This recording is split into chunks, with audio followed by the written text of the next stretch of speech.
বিষয়টা অনেকটা প্যাথেটিক, তবে এরকম অনেক প্যাথেটিক ঘটনার পেছনে অভিযুক্ত করা হচ্ছে যে এই তৌহিদ আফ্রিদি নিজেই কানেক্টেড ছিলেন। কথা বলছি, আপনার স্ক্রিনের এক অংশে যে ভিডিও দৃশ্য দেখছেন, এই দৃশ্যটা গতকালকে গভীর রাত থেকে মোটামুটি ভাইরাল।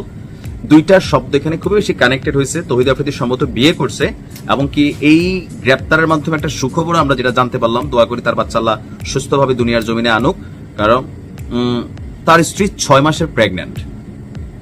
আর অপরদিকে যখন আমরা দেখলাম যে সিআইডি পুলিশ তাকে যখন নিচে নামিয়েছে, তাকে একটা সাদা মাইক্রোবাসে করে আনার আগ মুহূর্তে তিনি কোরআনের কসম কাটতেছিলেন বা আল্লাহর কসম কাটতেছিলেন যে তিনি উমরা হজ করছেন।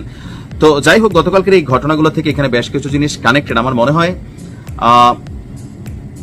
এই যে টোটাল ইস্যুটা, বরিশালের ঘটনার ইস্যুটার মধ্যে যেই জায়গা থেকে তিনি আটক হয়েছেন, বলা হয়েছিল এখানে সে পলাতক ছিল, গুপ্ত অবস্থায় বেশ কিছুদিন ছিল, তার কাছের কোন এক বন্ধুর বাড়ি ছিল, বা আরো কিন্তু নানান বক্তব্য, কিছু মানুষের নামও আমরা জানতে পারছি, তারা আশ্রয় দিয়ে রাখছে। বিষয়টা কিন্তু আফ্রিদির ওই অংশের মধ্যে একটা বক্তব্য ছিল এটা তার আপন দাদার বাড়ি, হয়তো অনেকগুলো বাড়ি টাড়ি আছে, চাচা জাটারা পয়সাওয়ালা, তো এটা চাচা থাকে এইখানে সে আসছিল তার দাদার কবর জিয়ারত করতে। কেন? কারণ তার বাবা এই মুহূর্তে জেলে আছেন। সো সেই জায়গা থেকে সে ভাবছে যে বরিশালে আসি, আইসা দাদার কবরটা জিয়ারত করি। আরেকটা ভিডিও ভাইরাল হয়েছে কয়েকদিন আগে, সম্ভবত তৌহিদ আফ্রিদি করছিল। এটা যে একটা ভিডিও ছিল যে আমি মনে করেন গাইজ আমি রুমের মধ্যে আছি, এই মুহূর্তে আমার পুলিশ আটক করতেছে, আমার মার রিয়েকশন কি? এখন তার স্ত্রীর রিয়েকশন, অনেকে ভাবছিলেন এটা তার বোন, কারণ তৌহিদ আফ্রিদি বিয়ে করছে, অনেকে হয়তো জানে, আবার অনেকে জানেও না। আবার যে প্রেগনেন্সির অবস্থা, আবার ওয়াইফের প্রতি তার কনসেন্ট্রেশনটাও আমরা সেখানে দেখলাম যে তিনি ভয় পাচ্ছিলেন, যে তার বক্তব্য ছিল আমি ভয় পাচ্ছি আমার স্ত্রী 6 মাসের প্রেগনেন্ট, একটু কনসেপ্ট রাখার জন্য বা মনোযোগ আকর্ষণ করার জন্য এখানে যারা পুলিশ কর্মকর্তা ছিলেন। তবে পুলিশের আচরণ ভালো ছিল। গ্রেপ্তারের পর তার স্ত্রীর তার সাথে যাওয়ার আকুতি যখন রুম থেকে বের করে নেওয়া হয়েছিল, এই দৃশ্য দেখে অনেকেরই খারাপ লাগছে, গর্ভবতী মহিলা, আমরা পরে জানছি। এখন এই দৃশ্যগুলো কিন্তু বাংলাদেশে বিভিন্ন সময় ঘটে থাকে। এটা আমরা যে প্রথম দেখলাম, এখন তৌহিদ আফ্রিদির বিভিন্ন কারণে মানুষ ভালোবাসে, তার অপছন্দের কারণও আছে। যখন সরকার পতন হলো, তার যে ভূমিকা ছিল ওই সময়টাতে কন্টেন্ট ক্রিয়েটারদেরকে জোর করে করে কন্টেন্ট বানানো, তারপর ডিবি হারুনের সাথে সখ্যতা, এখানে অনেক কিছু পলিটিক্যালি কানেক্টেড হয়ে গেছে। বাট এই দৃশ্যপটগুলো যখন যার সাথে ঘটে, সেই হয়তো আসলে বুঝতে পারে যে তার সাথে কি ঘটতেছে। আবার এরকম অনেক ঘটনার পিছনে আমরা নিজেরাই হয়তো খলনায়ক হয়ে থাকি, যেমনটা তৌহিদ আফ্রিদির সম্পর্কে অনেক অভিযোগ আছে। তবে যে মামলার ইস্যুটা আমি বারবারই বলি যে এইসব মামলাগুলা খুব বেশি দিন ধরেন টিকে না, ধোপে টিকে না, কেননা যেই অন্যায়টা করছে ওই অন্যায়ের বেসিসে যখন কোনো মামলা হয়, সেটা যতটা ভারী হয়, একটা মার্ডার কেসের মামলা হয়ে গেল, যেটার প্রথম আসামি শেখ হাসিনা, আপনি বুঝতে পারতেছেন এই মামলাটার ওজনটা কতটা নষ্ট ওজন। কেন ওজন? তৌহিদ আফ্রিদির জন্য 11 নম্বর আসামি, তার বাপ 22 নম্বর আসামি। তো এগুলোতে তারা জামিন পাবে, মুক্ত হবে। কিন্তু এই ঘটনাগুলো থেকে যেটা শিক্ষণীয়, এটা আসলে আমরা কতটুকু শিখছি সেটা হচ্ছে বড় কথা। আপনার হাতে আজকে পাওয়ার আছে, আপনার সাথে সরকারের ভালো সম্পর্ক আছে, 10 জন শক্তিশালী মানুষের সম্পর্ক আছে, জনপ্রিয়তা আছে, আপনি এটা দিয়া মানে কোন একটা পলিটিক্যাল সার্ভিং এ যখন চলে যান, এটা মাথায় রাখা উচিত। পরবর্তী সরকার আসলে আপনি বাটে পড়বেন ভাই। আমার কাছে মনে হয় যারা শিল্পী, যারা খেলোয়াড় অথবা অনেক টাইপের মানুষ আছে যাদেরকে সবাই পছন্দ করে, তো তাদের রাজনীতিতে যাওয়াটাই উচিত না। এখন এই যে উচিত না আমরা কেন বলি? এরকম ঘটনার কারণে বলি। আওয়ামী লীগের সময় এরকম হয়তো অনেক ঘটনার শিকার হয়েছে, আবার এই তৌহিদ আফ্রিদি হয়তো বা অনেক এরকম তলে তলে বাটে ফেলছে, কারণ তার বিরুদ্ধেও একটা বড় শ্রেণী আছে যারা তাকে অপছন্দ করতেছে। একটা আছে পলিটিক্যাল পয়েন্ট অফ ভিউ যে তৌহিদ আফ্রিদি সে কেন আওয়ামী লীগের সাপোর্টার, আবার আরেকটা আছে যেটা কন্টেন্ট ক্রিয়েটারদের এইভাবে কেন প্রেসার দিছে। মানে মোট কথা বাংলাদেশের প্রেক্ষাপটে শিল্পী, আপনি দেখেন মাশরাফির জনপ্রিয়তা কই গেছে, সাকিবের জনপ্রিয়তা কই গেছে, ওয়াই? বিকজ অফ তারা আওয়ামী লীগে সাপোর্ট করছে। আবার আওয়ামী লীগের সময় শিল্পী আসিফরে কিভাবে বাটে পালায় রাখছে সরকার, পাসপোর্টও দেয় নাই। ডোরি সায়ন্তনে দেখছি যে বিদেশ থাকতে হয়েছে, অনেক কলাকুশলী শিল্পীরা না খাইয়া মরছে, সেখানেও পলিটিক্যাল পলকের সাথে যারা ভালো ছিল তারা উঠছে। আর এই খেলাগুলার শেষ আসলে কিভাবে হবে আমি জানি না, যেটা আদৌ শেষ হওয়ার সুযোগ আছে কিনা। তো সেই ক্ষেত্রে আমরা যারা কন্টেন্ট ক্রিয়েটর কাজ করি অথবা যে জায়গায় মানে যার যে জায়গা আছে, সেখানে যতটুকু এই রাজনৈতিক অ্যাক্টিভিটিস অথবা কি বলা হয় যে ক্লোজনেস, এগুলো থেকে দূরে থাকা বেটার। নয়তো আপনি চান না চান সরকার পরিবর্তনের পরে বাটে পড়বেন। আবার কখনো আওয়ামী লীগ আসলে এই তৌহিদ আফ্রিদি বাংলাদেশের হিরো হইয়া ঘুরবে। আর আজকে যারা আবার আছে, যারা তার বিরুদ্ধে সাক্ষ্য দিছে সরকার পতনের পর, আগে কিন্তু দেয় নাই কেউ, যখন পতনের পর দিছে এরা সবাই দৌড়ের উপর থাকবে। সেদিন আবার তৌহিদ আফ্রিদির বউ হাসবে, দেখা খুশি হবে, আর যারা সাক্ষী দিছে তাদের বউয়ের এরকম কান্না করবে। এটা আমাদের দেশের সিস্টেম হয়ে গেছে যে প্রকৃত অপরাধী তার শাস্তি হওয়া জরুরি।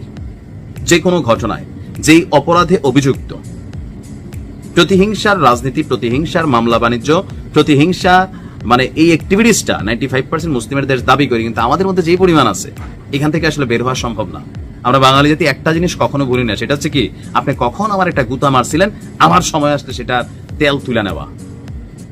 আজকে তহিদ আফ্রিদিকে দেখা শিক্ষা নেন যে পরিণতি এমনও হইতে পারে, কি নাই তহিদ আফ্রিদির বাপের টাকা পয়সা সম্পদের সব আছে, কিন্তু আজকের দিনে তহিদ আফ্রিদির বউ ভয় নামক জিনিসটার জীবনে হয়তো দেখে নাই, আজকে দেখতেছে।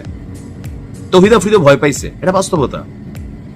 হয়তো জামিন হয়ে যাবে 2-3-5 দিন বা 1 মাস 2 মাস, বাট এই যে দৃশ্যপটগুলা, একটা মহিলার বাচ্চা পেটে নিয়ে টেনশন, তো এরকম দৃশ্য কিন্তু আমরা আগেও দেখছি। আওয়ামী লীগ সরকারের সময় অনেক মা বউরা এরকম টেনশন করছে, বাট একটা জায়গা থেকে তো এটা শেষ হওয়া উচিত।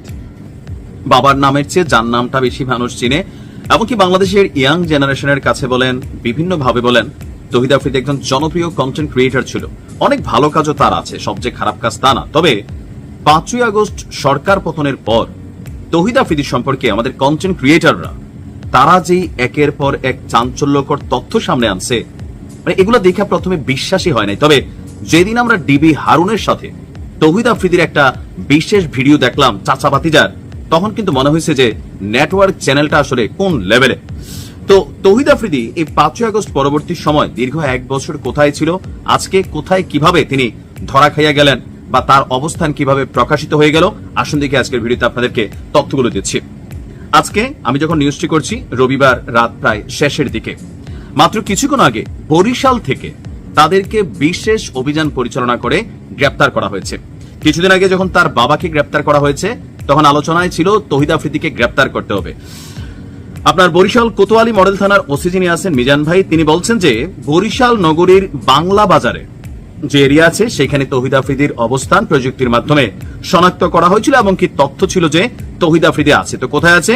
সেখানে একটি ডায়াগনস্টিক সেন্টার আছে, সেই ডায়াগনস্টিক সেন্টারের পাশের একটি বাসায় তহিদ আফ্রিদি অবস্থান করছিল। গেল কয়েকদিন আগেই তহিদ আফ্রিদি নিজেও জানাইছিল যে সে বরিশাল আছে তার বাবাকে নিয়ে, তার বাবা গ্রেপ্তারের আগে পলাতক অবস্থায় আছে, হয়তো আত্মীয় স্বজন অথবা বিশেষ শোভাকাঙ্ক্ষীর কাছে আছে। বাট গেল কয়েকদিন যাবত তার বাবার বিরুদ্ধে যে মামলা, বা তার বিরুদ্ধে আপনার বৈষম্য বিরোধী জুলাই যোদ্ধারা যে আলটিমেটাম দিয়েছে সরকারকে, তখনই কিন্তু নড়ে চড়ে বসেছে প্রশাসন। তো তাদের বিরুদ্ধে অভিযোগ কি? এই মুহূর্তে তহিদ আফ্রিদিকে গ্রেপ্তার করে কিন্তু ঢাকায় পাঠিয়ে দেওয়া হয়েছে বিশেষ নিরাপত্তা দিয়ে। 17ই আগস্ট বৈষম্য বিরোধী আন্দোলনে হামলা এবং আন্দোলনকারীদের হত্যার অভিযোগে যাত্রাবাড়ি থানায় দায়ের করা এক মামলায় তহিদ আফ্রিদির বাবা নাসির উদ্দিন সাথীকে যখন গ্রেপ্তার করে, তখনই আমরা দেখলাম যে যাত্রাবাড়ি থানার সেই মামলাটি গত বছরের আগস্ট মাসের 30 তারিখ দায়ের করা হয়েছে। সরকার পতন হয়েছে 5 তারিখ, মামলা দায়ের হয়েছে 30 তারিখ। তো যেটি বর্তমানে এখনো তদন্তাধীন আছে আমাদের সিআইডির কাছে। মামলার প্রধান আসামি আবার হচ্ছে আপনার শেখ হাসিনা।